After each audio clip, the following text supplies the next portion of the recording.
Well, hi everybody and welcome back. You know, it's been almost a year, short of 5 days on a year, since we last talked about the Luxman RX-103 stereo receiver here on Kitchen Table Repair Doctor. And yes, it's taken that long to finally get back. We've had a few other minor kitchen table repair doctors, but we're into the full-blown one today with the Luxman RX-103. Now, Luxman was built in Japan, the Luxman Corporation, in from 1982 to around 1983, and it was top of the line for Luxman. And it was the first, one of their first receivers that brought in the, really made full use of digital tuning and the digital display. Remember, until the late 1970s, everybody was used to analog and the tuner dial, where you would turn the dial and the little pointer finger would move down the AM or FM dial, and then you would just fine tune your station. Well, digital brought precision of finding those stations, but a lot of stereo manufacturers were very nervous about people using, whoa, what's the station number for that? 101.7, 97.3. It's like, maybe grandma can't get that entered in.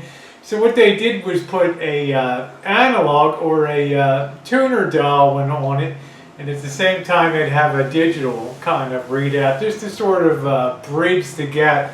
But the Luxman 103, it cut the cord. The Luxman 103, it went sort of all digital. It's an extremely powerful receiver. It's an extremely expensive receiver. I think it was like $600 or $800 new in the early 1980s, which was a lot of money. And this thing was 90 watts per channel. It was a powerhouse. And I'll bring it down here in a minute. We'll discuss what's going on and some of the one of the big problems that I want to get fixed. Since we did the last update on June 5th, 2014, and you can go back and check it on the channel, I've managed to get the electronics working good again. I put in a little time here and there. I took out some of the integrated circuit boards, found some shorts and some other things. So I got the sound working okay. You know, it's working very good actually. But the really important and cool feature that makes this one of a kind is what the receiver does when you turn it on and off. If you watch this video by James Langley on YouTube, you notice when he turned on the RX-103 receiver and then turned it off, the face would move in and out on the right hand side. Turn it on, it pulls in, turn it off, and it goes out. Now the theory behind that was, and let me back this out of telephoto mode.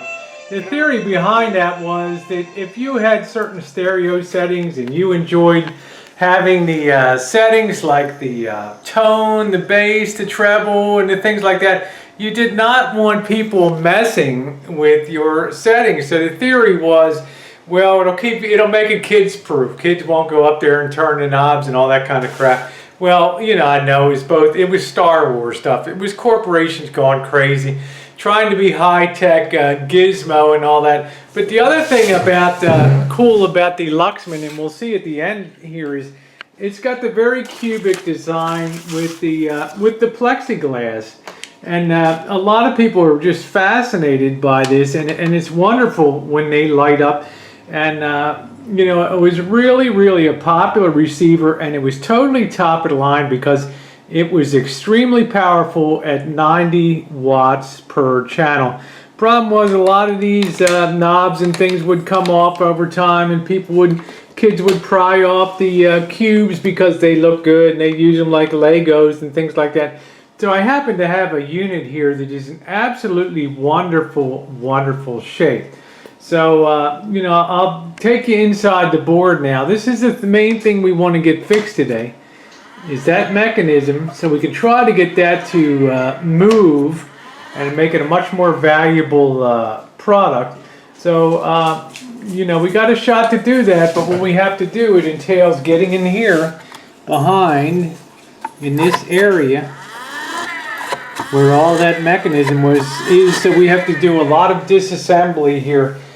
Other things I'll show you here, like I said, 90 watts a channel. This is one huge transformer here. You can see all the taps coming off here. You know, you have the primary side, which brings the current into it, and then you have the secondary side, which at different points on the winding, and all it is a big piece of iron with copper wound around it, and then at various points they'll take off an electrical line off of certain points within it, and then the voltages will be different coming off of each of those lines.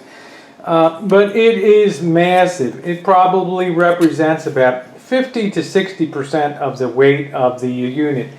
You can see these cooling fins on here. This heat, it's a huge heat sink. This thing can get hot. These power transistors down there, they need a way to dissipate the heat, and they're connected to these fins, the metal part back of the transistor, and the heat is conducted away from the transistors and absorbed by these fins, which dissipates it into the air. Like I said, electrically speaking, I have conquered every problem in here that prevented this from playing beautiful music, from lighting up. But the only thing I could not conquer and did not conquer yet, and still may not be able to do it today, is trying to make sure that mechanism works. So the first thing we need to do is try to take it apart to get inside and look at that mechanism. The real clincher is there's a little rubber band, really tiny little rubber band. It's expensive as hell. I think I paid $12 for it. It's probably gone bad in there and it has to be replaced, and that might be the key to the whole mechanism. Or possibility B, there's a little motor inside there. You can see it. You can see it on the left, right there, right down in there. And there's a possibility that's worn out, because you can imagine, you know, your kids, little Johnny has the kids come over to play, and then look at this, you know, and they're pushing that 5,000 times. That suck face thing going in and out. Well, that little motor's only got so many choo-choos on it, and then it's going to give up to the ghost. So let's start tearing her apart and see what we got. All right, guys, we are in the deep end of the sauce now. We removed the tone control board and the tuner, the volume control, and all the tone selectors here in balance, and we've moved that off to the side. We're now going to disconnect this board. You want to always make sure you take very good pictures when you disconnect things so you can put it exactly where it goes. The other thing too, and it should go without saying, but I'm going to say it, make sure your unit is not plugged in when you're working on it. Safety first, safety first, safety first. And you can see down here, we've now pretty much exposed the mechanism in there. So, all right, let's keep rolling on. I decided to leave the tone board just flipped up out of the way as opposed to disconnecting it, because I have wire ties on here. I don't really feel like snipping them off to release it, but you can see I've disassembled more and more of the front to free up more and more of the mechanism here as we get deeper and deeper into the unit. I'm also being very careful about where I'm putting the screws and things, so there's some order to the assembly. In other words, the earliest things are at the back, and the things I'm taking off latest are in the front. Yeah, this is kind of like brain surgery. Sometimes you got to be organized, or you're not going to have success. Okay, onward. Isn't this crazy, guys? Just to have a Star Wars type of stereo system, big in the early '80s. Yeah, well, that's it. You know, a lot of bells and whistles. So we now have the unit off, sitting here. And the next thing we need to do is to remove the housing for the little, what they call the servo motor down in here. And in there, there's a little housing that sits in there, and that's where the belt is driven. And you guys are gonna laugh when you see this belt. When I talk about a belt, look at the size of this little thing. Okay, this thing is a little peanut. This was $12 for this little tiny rubber band. But the thing that blows me away, this mechanism with all these gears, all this brass, and all this direct drive depends on that little thing to drive this servo motor. Now, of course, as I said before, it may in fact be the case that the servo motor is bad in here, the little motor in there. So All we can do is, you know, replace the belt. That motor might be so small and so quiet that you don't even hear it running when it's running. Okay, we just hope so. Well, this project's certainly not for the faint-hearted. There are some really delicate little mechanisms in here. You can see this really tiny switch mechanism, a really tiny little relay in here that closes and opens and closes. And you know, we're progressively taking the motor apart. We've got the turning plate on the side there. So the last thing we have to do to get in here, we need to take the motor housing off now. We can finally do that. And then inside of there, we should see probably the old belt that is broken. And we're going to be trying to slide the new belt on. All right. Well, I decided to check the motor, because there's no sense putting the whole thing, doing all this work if the motor's not running. So it looks like it just needs a good bit of lubrication here. So I put a little bit, I had a little DC current generator, very small, 12 volts max, and I put it to it initially. It wasn't doing anything. I was helping it along and spinning it, and that seemed to free it up. So I'm going to go ahead and get some electronic lube now and try to get some in there to make that spin free, okay? Because we've gone to a hell of a lot of work today to get this far, and we're not going to put this back in its housing and everything unless we're absolutely sure that we're not going to have to do this again. All right, so I'm going to go get the lube and give her a shot. I don't know how well you can see it on the side of the cup there, but I've managed to work that free a little bit, that servo motor.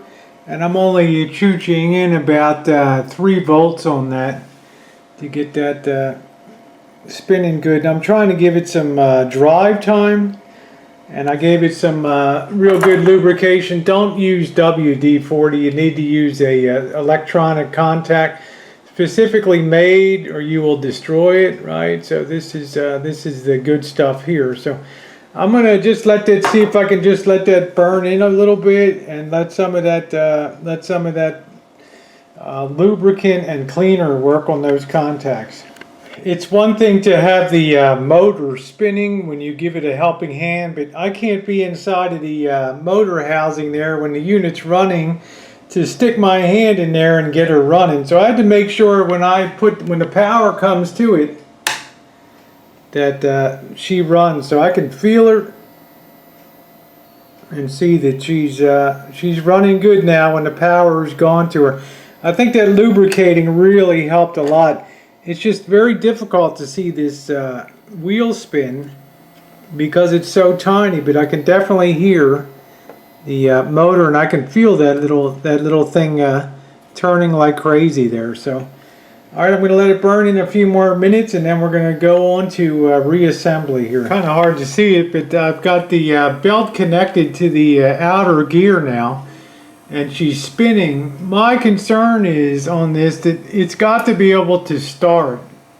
You know what I'm saying? I don't need something that's going to have a shot. Maybe it needs one off of a capacitor. You know, sometimes when motors and things, they have what's called a jump capacitor. It gives a little extra burst of power beyond its operating power. So maybe that's the case, because if I turn it off there and turn it on, you can see she's still hesitating in there.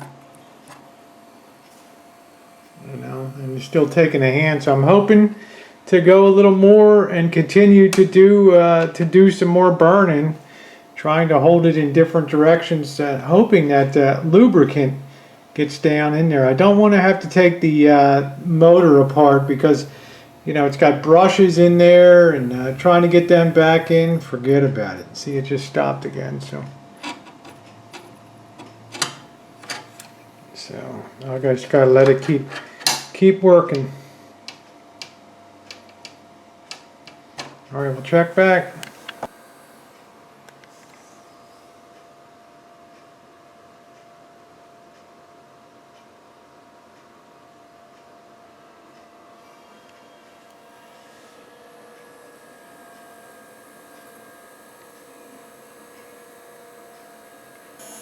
Well, I have to say, you can't really see it, but you can probably hear it. I'm finally starting to get the response out of the as I click the power on and off here, like it would do when the receiver's coming on. Much more dependable now. That's what I'm looking for. So we're going to declare that pretty good. We're going to clean up the outside, get as much of the lubricating oil off, get the flywheel gear cleaned up, and then we'll do the reassembly. You can see if I put the old belt on, it really runs good, you know, but the problem I have is when I put the new one on, it's kind of so tight that it sort of bends the gear next to it. It bends it on the shaft a little bit and causes a loss of momentum, so sometimes it can't overcome it. So this one's working great. So I may in fact just keep this one. I'm not sure how much of a pressure kind of deal it is, or I might have to stretch this one out a little bit. I haven't decided yet. I have the new one on here, and you can see when I throw the power, nothing happens unless I help it along. Well, like I said, I can't be in there, so it's really a tough choice. If I stretch this too much, it might break it. If I use the old one, it seemed to be doing a good job, but I don't know how much stress that gear needs. Well, believe it or not, I've decided to stay with the original belt. At least it has some ability to, you know, to run when you turn the power on and off.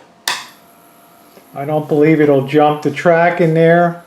So we're just going to take a shot and try putting her back together. I've now installed the 3 sets of gears on top of it. Yes, 3 separate sets, and extremely complicated arrangement. But when I put the power to it,